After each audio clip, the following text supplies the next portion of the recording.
Hablamos de un año en guerra. Vos podés inundarte por dentro y por fuera de imágenes. Las imágenes, claro que hablan de emociones, dolor, pérdidas, pero también analizar geopolíticamente qué está pasando.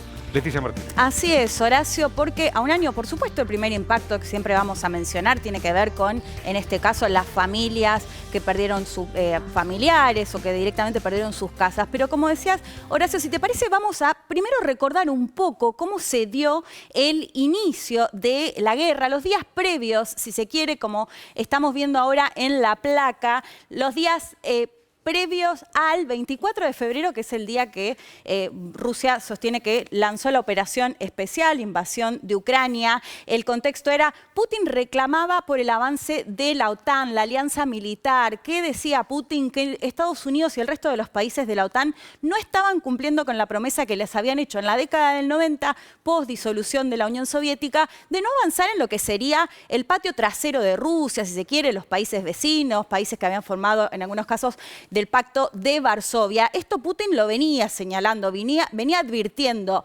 dejen de avanzar en estos países y diciendo además que rechazaba totalmente el posible ingreso de Ucrania a la OTAN, algo que desde la OTAN lo decían como algo que podía pasar, pero algo que muy difícil que suceda, que un país en guerra ingrese a la OTAN.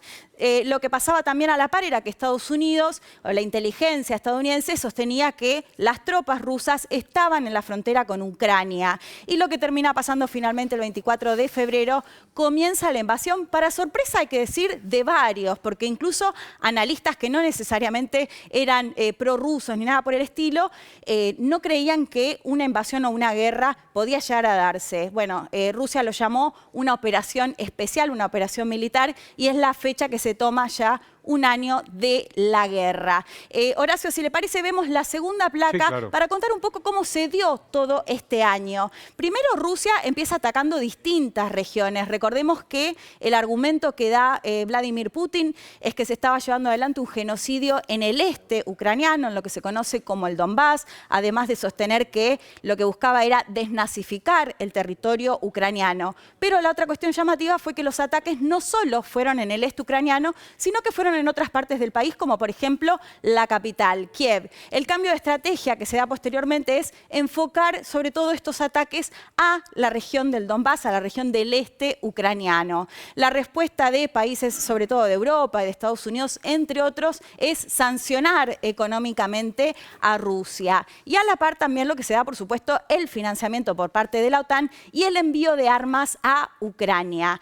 En todo este contexto de geopolítica es muy interesante la postura de China. ¿Por qué? Porque algunos lo llaman como una postura ambigua, si se quiere. Porque por un lado lo que dice China es, bueno, Ucrania tiene derecho a defenderse, pero Rusia o el reclamo de Rusia con respecto a la OTAN es completamente válido. Por eso China se opone, por ejemplo, a sancionar a Rusia y de hecho ha incrementado el vínculo tanto político como económico con Rusia. Lo que vemos en la siguiente placa, Horacio, ya un poco lo que tiene que ver con el impacto de un año de guerra. Decíamos, por supuesto, el primer impacto tiene que ver con los ucranianos y ucranianas, más de 8 millones de refugiados, más de 14 millones de personas que debieron irse de sus casas, miles de muertos. Para conocer el número más en detalle posiblemente tengamos que esperar un tiempo más, pero ya sabemos que hay miles de civiles muertos. Crisis energética, escasez de materias primas, hemos contado las tarifas que aumentaron notoriamente, sobre todo en Europa, una Europa que dependía mucho del gas y del petróleo ruso, inflación a nivel global y hasta el momento sin ningún acuerdo de paz, al menos en la vista. Hay que decir, y después lo vamos a desarrollar, tanto Brasil como China presentaron un acuerdo de paz que desde Rusia sostenieron que los van a analizar. Pero por lo pronto, en todo este año de guerra, no se ha vivido ningún momento en el que parezca desescalar este conflicto, sino más bien tensar varias regiones del mundo. Muy bien, estos son puntos suspensivos porque vamos a continuar atentamente